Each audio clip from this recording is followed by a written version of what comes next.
É muito bom a gente ter companheiros. Aqui na igreja a gente tem vários companheiros aí, ó. Os companheiros de luta, os companheiros de batalha, os obreiros. Graças a Deus, temos vários companheiros. E, além desses companheiros entre os homens, nós queremos falar daquele companheiro que jamais pode faltar na vida do seu povo, na vida do discípulo e na vida do ser humano. Salmo de número 124 vai falar dessa presença indispensável, inegociável na vida do crente, na vida do discípulo do Senhor. Salmo de número 124, vamos ler aqui esses 8 versículos. É um salmo muito curto e muito profundo na sua mensagem para a nossa vida. Posso ler o texto da palavra de Deus? Diz assim então o salmo: se não fosse o Senhor que esteve ao nosso lado, ora diga Israel, se não fosse o Senhor que esteve ao nosso lado, quando os homens se levantaram contra nós, eles então nos teriam engolido vivos, quando a sua ira se acendeu contra nós. Então as águas teriam transbordado sobre nós, e a corrente teria passado sobre a nossa alma. Então as águas altivas teriam passado sobre a nossa alma. Verso 6, a segunda parte do salmo, Davi diz assim: bendito seja o Senhor, que não nos deu por presa aos seus dentes. A nossa alma escapou como um pássaro do laço dos passarinheiros. O laço quebrou-se e nós escapamos. Aí como é que o salmo termina? O nosso socorro está no nome do Senhor. Quem é esse Senhor? Que fez os céus e a terra. Até Mateuzinho deu glória, viu? Quando chegou nesse ponto, ele falou: glória a Deus, que Ele é o nosso socorro. Senhor, nós lemos a sua palavra aqui nessa noite e pedimos que o teu Santo Espírito nos ilumine para fazer a comunicação da sua palavra, que nós possamos ser impactados, Senhor, por meio da ministração desta palavra, uma palavra que transforma, que sara, que cura, que levanta, que regenera. Esta é a tua palavra, e pedimos ao teu Santo Espírito que venha bloquear, Senhor, qualquer coisa que possa tentar nos impedir de receber a ministração da sua palavra. Nos conduza em nome de Jesus. Amém. Bom, irmãos, esse salmo, de acordo com alguns expoentes, ele foi escrito por Davi em pelo menos 3 ocasiões. Ninguém sabe ao certo qual foi a ocasião que Davi escreveu esse salmo, mas se sabe que esse salmo é um salmo de Davi, e ele teria escrito esse salmo em 3 ocasiões. Primeiro, ele pode ter escrito esse salmo naquela ocasião em que ele venceu o gigante Golias, porque de fato, irmãos, quem poderia estar ao lado de Davi para que ele pudesse vencer aquele gigante? Se o exército de Israel estivesse só ao seu lado, isso não seria suficiente, mas acima do exército de Israel, acima de Saul, acima de qualquer pessoa, lá estava o Senhor ao seu lado, e por isso ele deu aquele tiro de funda certeiro e o adversário caiu. Isso é uma possibilidade. Outra possibilidade também da escrita desse salmo é quando Davi está fugindo de Saul. Teve um momento em que Davi esteve fugindo de Saul, e no momento em que Saul ia pegar ele, estava quase pegando, Davi ia virar a esquina e ia dar de frente com Saul. De repente Saul recebe uma notícia que uma das cidades de Israel havia sido invadida, e ele precisou deixar Davi de lado, correr para lutar contra os filisteus. Essa situação revela o quê? Deus ao lado de Davi, gerando coisas para impedir que Saul viesse lhe capturar. Ou então, esse salmo foi escrito dentro do contexto do golpe de estado que Davi sofreu do seu próprio filho Absalão. Seu filho Absalão tomou o seu trono, tomou o seu reino, e quando se assentou no seu trono, ele fez uma reunião com alguns conselheiros e perguntou: e aí, o que eu vou fazer com meu pai Davi? E agora, o que a gente vai fazer? Um dos conselheiros disse assim: olha, vamos aproveitar agora que ele está fugindo, está acuado, vamos perseguir ele, porque agora é a hora da gente capturar ele, matar e acabar com a sua vida. Se não for agora, nunca mais a gente vai conseguir isso. De repente, no meio daqueles conselheiros, se levantou um conselheiro infiltrado de Davi e falou assim: não, peraí, Não é bom a gente fazer isso não, você sabe que o seu pai é sangue nos olhos, se a gente for agora, ele já está nervoso, já está ali acuado, pode ser que ele se levante e guerreie contra a gente e a gente perca a batalha. É melhor esperar a noite, quando tiver tudo em silêncio, tudo tranquilo, a gente vai lá e derrota ele. Nesse momento, irmãos, o seu filho tomou a atitude de não perseguir Davi. E o que aconteceu com Davi? Novamente Davi escapou, recebeu mais um livramento. E aí, alguns dos expoentes dizem que esse cenário, essa ocasião, possivelmente também pode ser para a escrita desse salmo. Veja que são 3 ocasiões.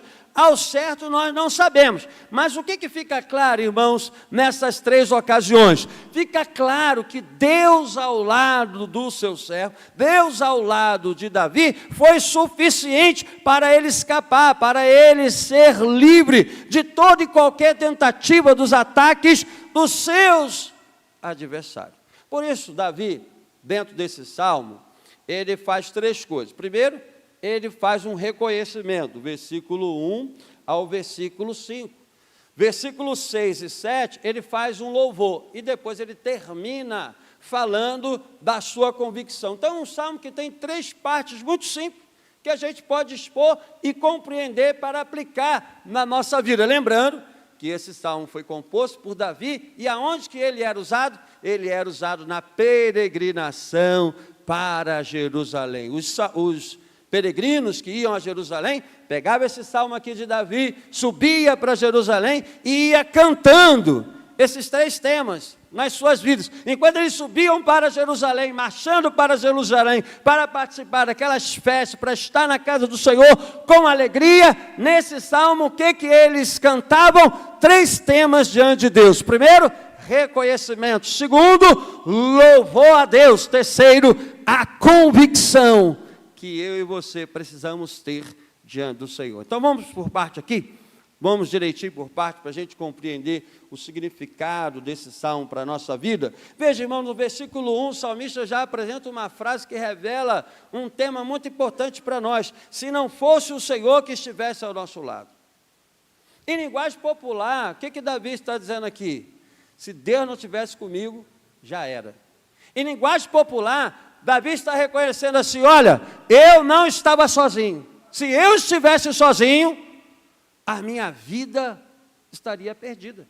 Se a gente analisar esse contexto dentro dessas ocasiões que nós citamos aqui, fica claro para a gente que Davi entendeu que ele não estava sozinho em nenhuma dessas ocasiões. Em nenhum momento da sua vida, Davi estava sozinho. E o povo de Israel também, irmãos, sempre pôde contar com a companhia do seu Senhor. Então essa frase que abre o salmo quer mostrar para a gente que a presença de Deus é indispensável e faz toda a diferença na nossa vida.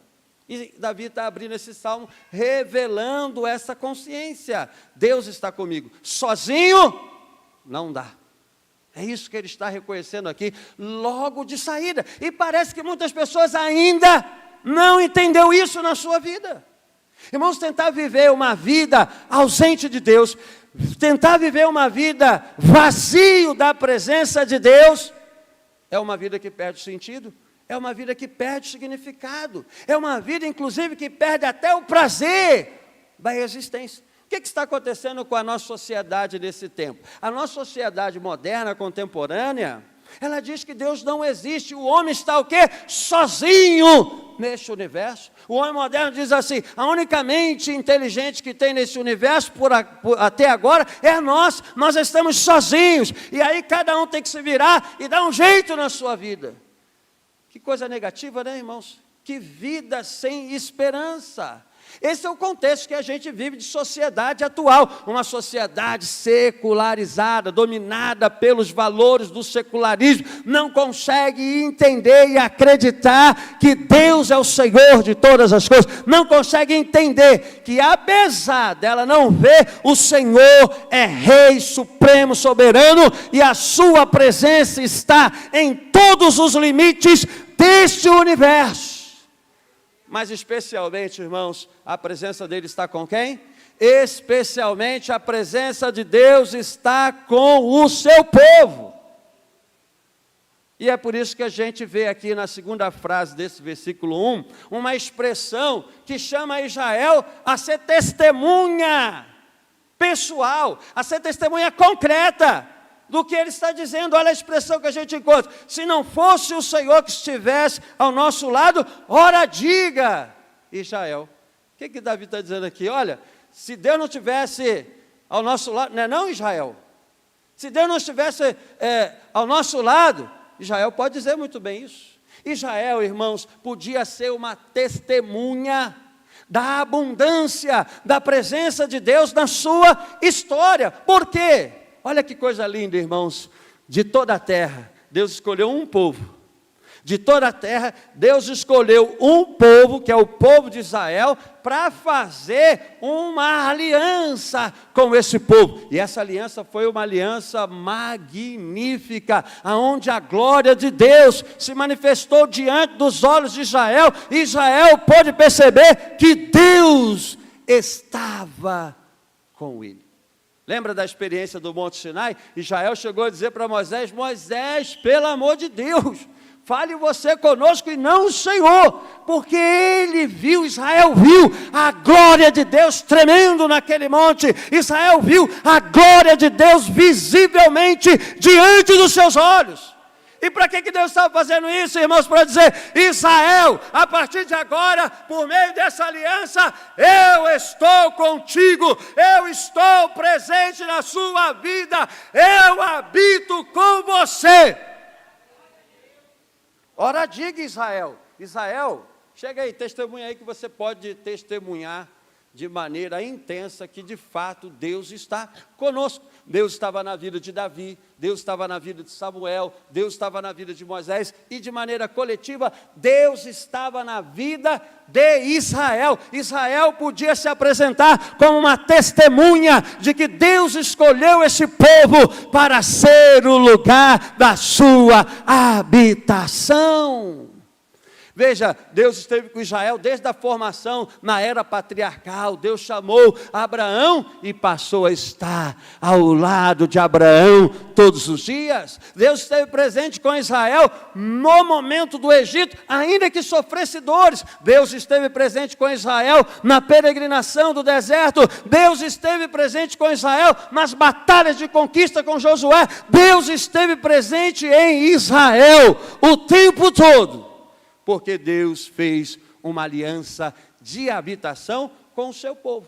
Então Israel podia ser uma testemunha clara da habitação de Deus com o seu povo. Mas infelizmente, irmãos, o que acontecia? Quando Israel quebrava aliança com Deus, o companheiro, o Senhor, o rei, o supremo, se afastava e tirava a sua glória de Israel. E o que acontecia quando Deus se retirava do meio de Israel? Tirava a sua glória do meio de Israel. Lembra na época de Ezequiel? Ezequiel contemplou a glória de Deus indo embora do meio da nação. A glória de Deus dando um bye-bye para o seu povo que quebrou a aliança. E quando esse povo se encontrou sozinho, sem a presença de Deus, em função de quebrar a aliança, o que aconteceu? O templo caiu, a cidade caiu, Nabucodonosor invadiu e levou o povo cativo para a Babilônia. Ou seja, sem o Senhor na frente, sem o Senhor presente, a vida perde todo sentido, e Israel era enfraquecido a tal ponto de ser destruído pelos seus adversários. Então Davi, irmãos, ele abre esse salmo reconhecendo que Deus estava com ele. O Senhor era o seu companheiro. Deus é seu companheiro, irmãos? Deus é nosso companheiro, porque em Jesus Cristo, Ele é Emanuel, o Deus conosco. Quando Davi olhava para a sua vida, irmãos, ele podia ver com clareza Deus sempre com ele, por onde quer que ele ia, até no pecado que ele cometeu com Batseba, tudo que ele fez, tudo que ele vacilou, ainda assim, o que Deus fez com ele? Deus puniu, Deus disciplinou, Deus fez Davi amargar os frutos do seu pecado, mas nunca abandonou Davi, porque escolheu o seu servo e até mesmo nas suas falhas, o Senhor lhe deu oportunidade para ser restaurado. Então, Davi, ele, no alto da sua experiência com Deus, ele pôde dizer: olha, se o Senhor não fosse com a gente, fala aí, Israel, não é não? Como diz o ditado popular, poxa, se não fosse o Senhor com a gente, de fato, a ausência de Deus significava a destruição, a morte e a perdição. Mas, por outro lado, a presença de Deus, a companhia de Deus, a habitação de Deus com o seu povo, fez o seu povo, fez Davi superar pelo menos 3 desafios que Davi apresenta aqui de maneira ilustrativa. 3 aflições que Davi vai apresentar aqui de maneira ilustrada. A gente sabe que a mente hebraica, a gente sabe que o pessoal do Antigo Testamento tinha uma mente muito voltada para a vida concreta. O que os profetas faziam? Usavam o dia a dia das pessoas, como Jesus fez nas suas parábolas. Os profetas utilizavam a torre, escudo, lança, espada, para se referir àquelas coisas espirituais que Deus fazia com a sua nação e com o seu povo. E também utilizava as cenas do seu dia a dia para ilustrar as situações espirituais. E o que Davi está fazendo aqui nesse salmo é usar essas cenas do seu dia a dia, é usar essas cenas do dia a dia de Israel para ilustrar as aflições que todos nós passamos. E quais são essas 3 aflições? Primeiro, devoração. Segundo, inundação. E terceiro, aprisionamento. Olha o que diz o texto a partir do verso 3. Eles então nos teriam engolido vivos, quando a sua ira se acendeu contra nós. Teria nos engolido, teria nos devorado. Essa é a cena que Davi pinta aqui diante dos nossos olhos. Mas, segundo os comentaristas, esse engolir aqui não é engolir de uma fera. Esse engolir aqui é engolir de um terremoto. É engolir de um momento em que a terra abre a sua boca e engole vivo a pessoa. A gente tem um caso real disso lá na época do deserto, para você entender o que Davi está pintando aqui para a gente, nesse verso 3. Se lembra Datã, Coré e Abirão que se levantaram contra Moisés? O que Deus fez? Abriu a terra e a terra engoliu toda aquela congregação viva. Esse engolir aqui é nesse sentido. Esse engolir aqui é engolir onde a terra abre a sua boca e engole vivo. É essa cena que Davi está usando. Essa cena vai aparecer para a gente de maneira profética também lá no Apocalipse. Se lembra quando a mulher vestida de sol, ela ganha asa e vai para o deserto, e quando ela chega no deserto, o que o dragão faz? O dragão, a gente aprendeu isso aqui no nosso curso do Apocalipse, se lembra? Quem veio no curso do Apocalipse? Levanta a mão não, senão vai.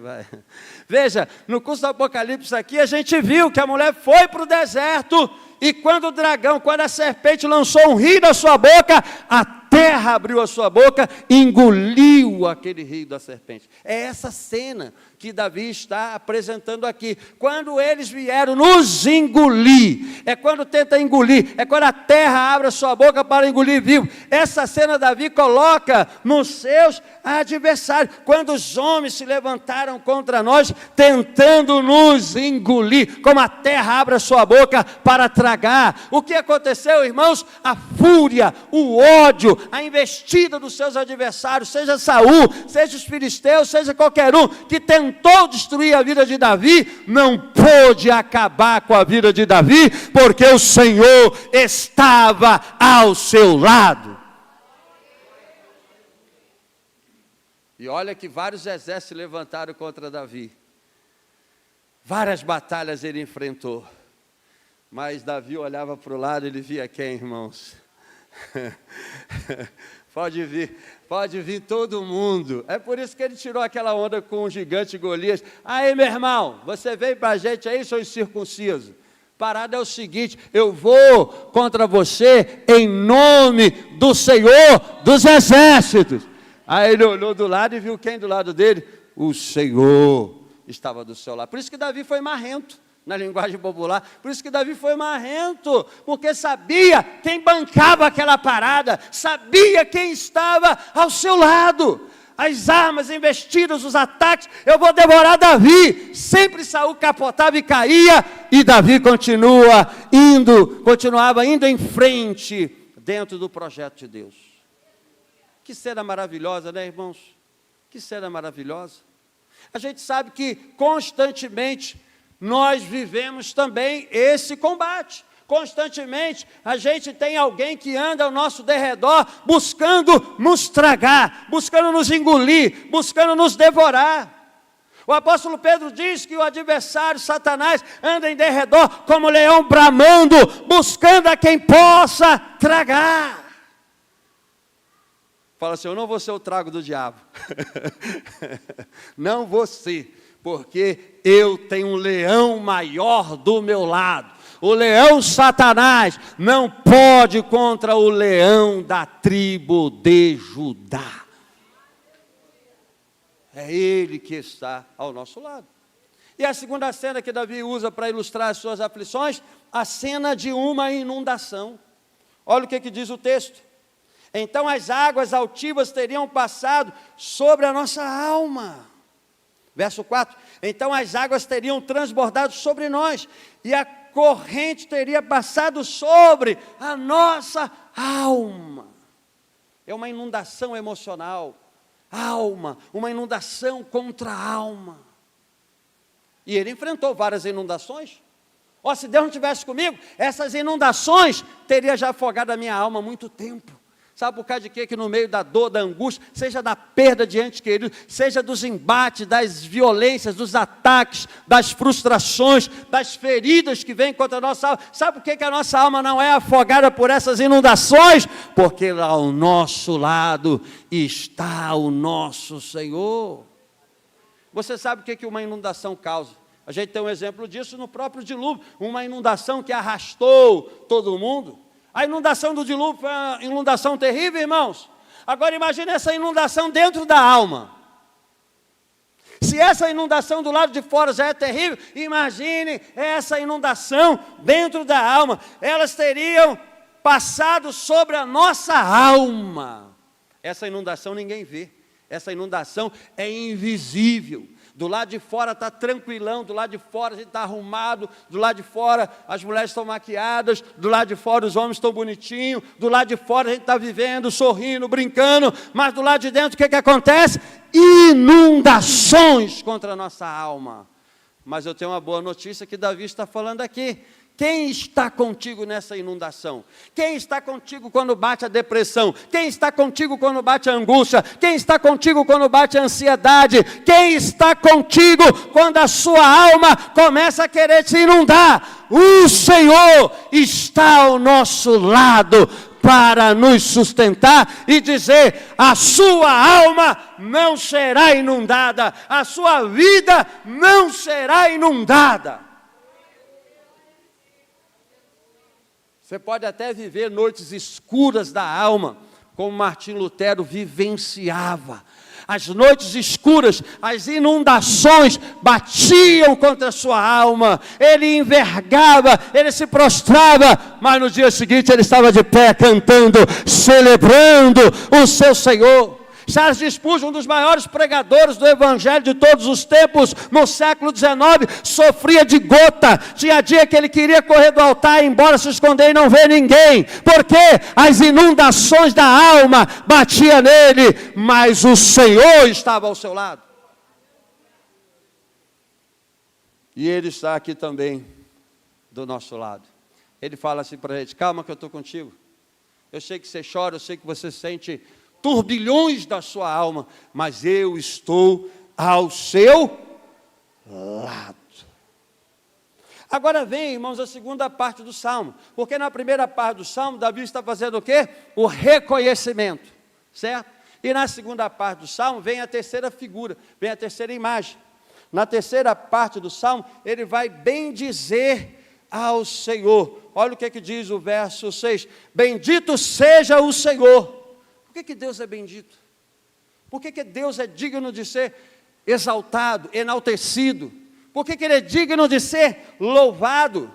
O texto continua, porque não nos deu por presa aos seus dentes, a nossa alma se escapou como um pássaro do laço do passarinheiro, o laço se quebrou, e nós escapamos. A terceira imagem que ele usa é a imagem da prisão, do aprisionamento. Seja de uma presa. Como é que uma presa é aprisionada? Uma presa é aprisionada nos dentes do seu predador. Lembra lá naqueles vídeos que a gente vê do mundo animal, quando o leão vem e pega a sua presa pelos dentes? É uma cena grotesca, não é? Mas é essa cena que Davi está vendo, porque ele via isso no seu dia a dia. E o passarinho?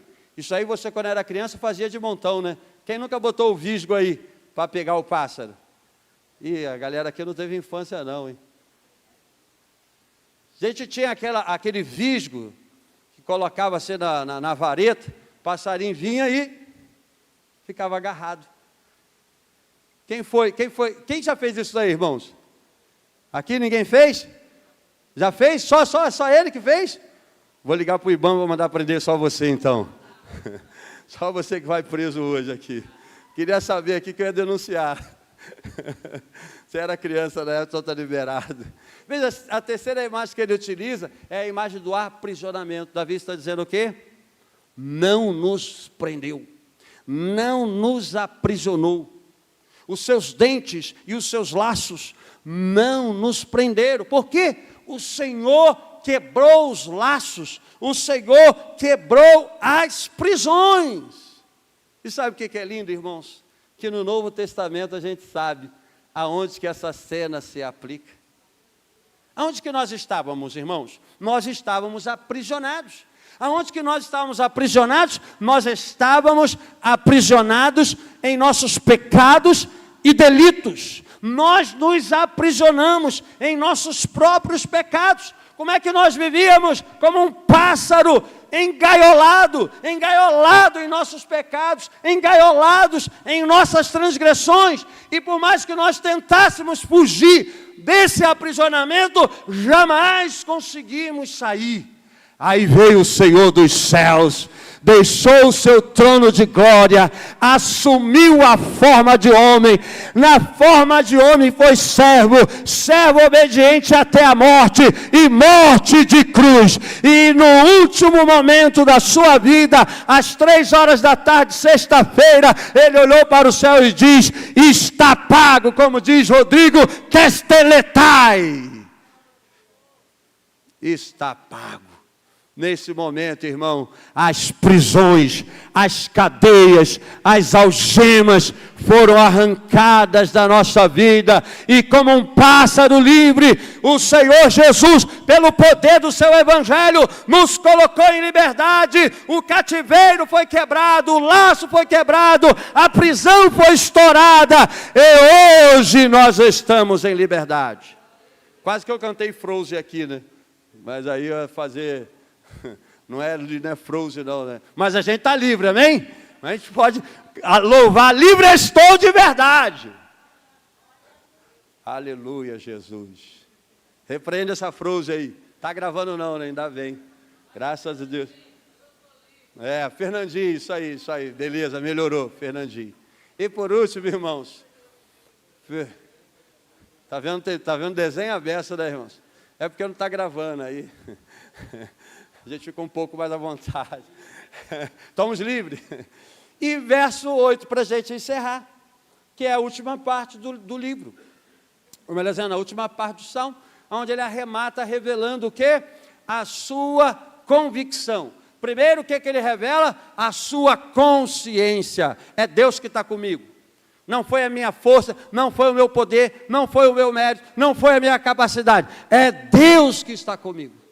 Segundo, ele louva a Deus, porque Deus quebrou todos os laços e todas as prisões. E terceiro, ele vai revelar a sua convicção. Depois dessas experiências que Israel teve, depois, irmãos, dessa experiência que Davi teve, qual é a sua convicção? Qual é a sua convicção aqui nessa noite? Você já teve experiência com Jesus? Quando a gente tem experiência real com Jesus que liberta, quando a gente tem experiência real com Jesus que transforma, a gente pode fazer essa declaração de convicção.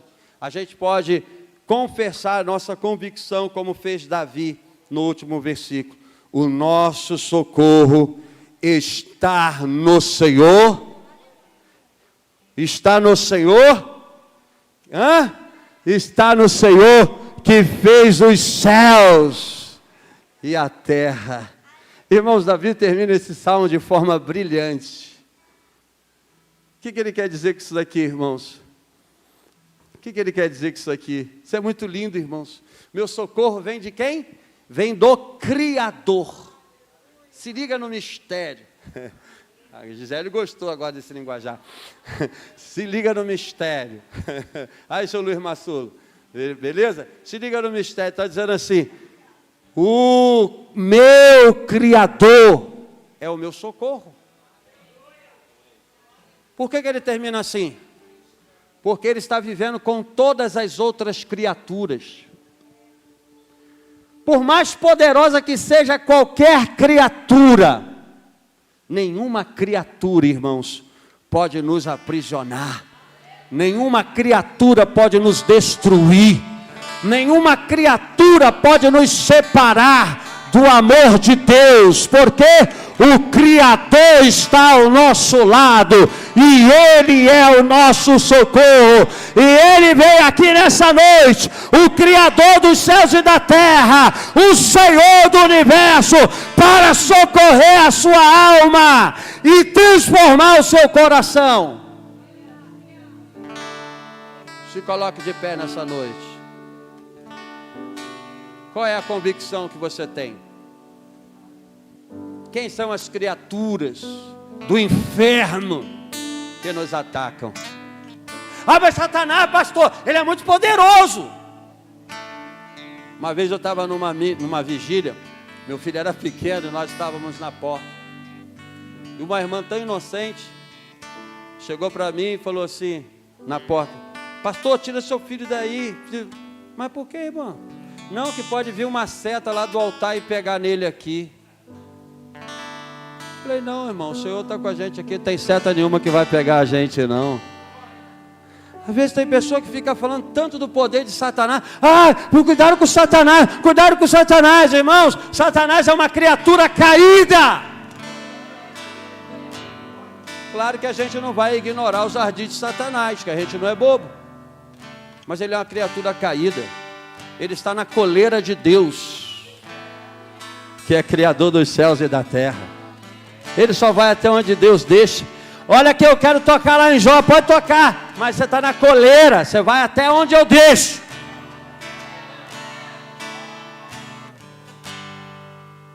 Hoje você não está mais na coleira, você não está mais na prisão. Quem está na coleira de Deus é Satanás, porque o socorro do Criador, aquele que é Criador, Senhor e Salvador, está nas nossas vidas. Vamos clamar a Ele nessa noite. Vamos pedir socorro a Ele com profundidade hoje, mais uma vez, irmão. A gente pede socorro todo dia aqui, mas eu estou sentindo de Deus pedir um socorro mais intenso aqui nessa noite. Vamos rasgar o coração a Deus, para: Senhor, socorre essa igreja, socorre a minha família, socorre a vida dos meus irmãos. Se o sol se pôr e a noite chegar, Tu és, sim, Senhor, quem me guia. Oh, aleluia. Se a tempestade me alcançar, Tu és Meu abrigo, meu abrigo. oh, não tem mar não. Se o mar me submergir, a Tua mão Ele cantou também. me traz à tona pra respirar e me faz andar sobre as águas. Que a nossa alma vai andar. és o Deus da minha salvação, és o meu dono, minha paixão. Sim, Senhor. Minha canção. Queremos bendizer o Senhor nessa e noite. O meu louvor.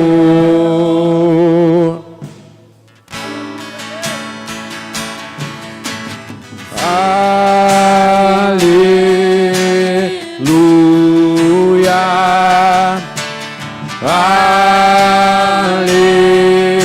Aleluia, Jesus. O Senhor está aqui neste lugar. Aleluia.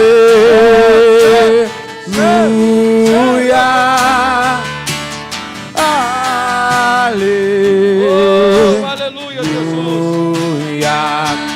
Se o mar me submergir, a tua mão me traz à tona pra respirar e me faz andar sobre as águas. Hoje é noite de andar sobre as águas.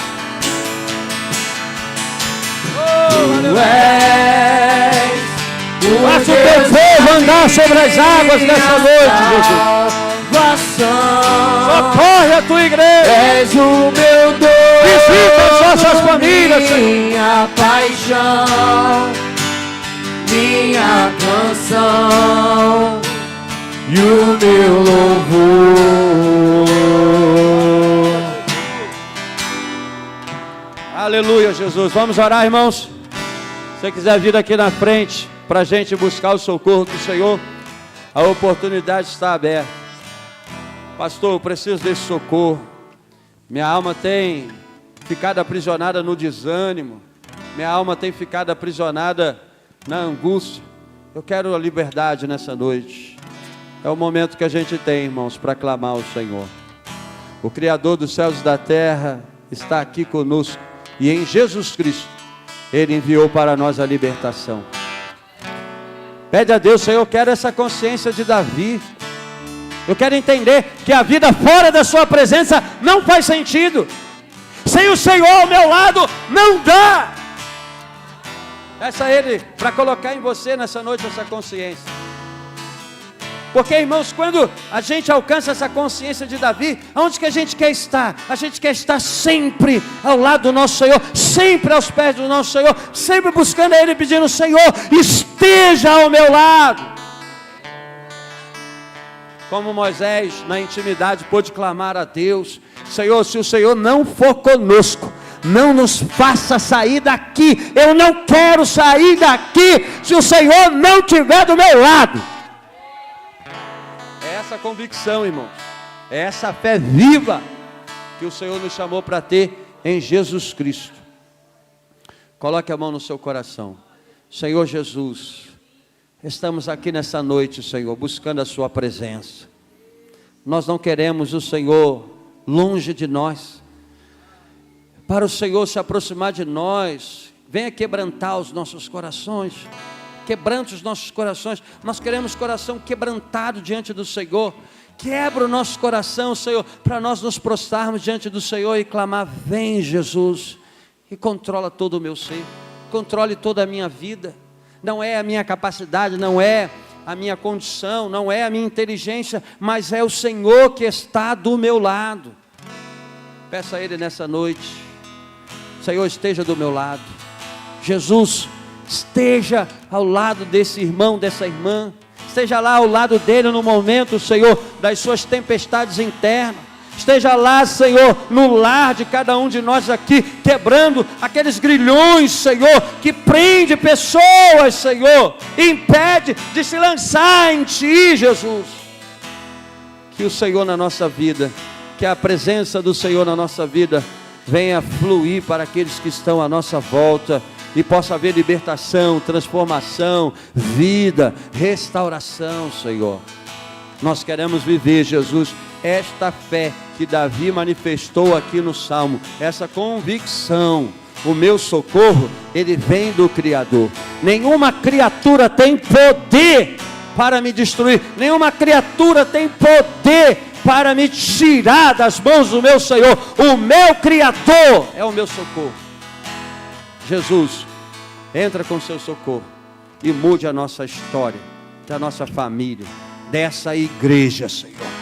Que o seu socorro venha sobre nós, abrindo as portas para essa igreja, abrindo as portas para as nossas vidas, que haja avanço, crescimento, florescimento no Senhor, em nome de Jesus, amém, Senhor. Nos deixa ser a geração que busca por tua glória, mais que a própria vida.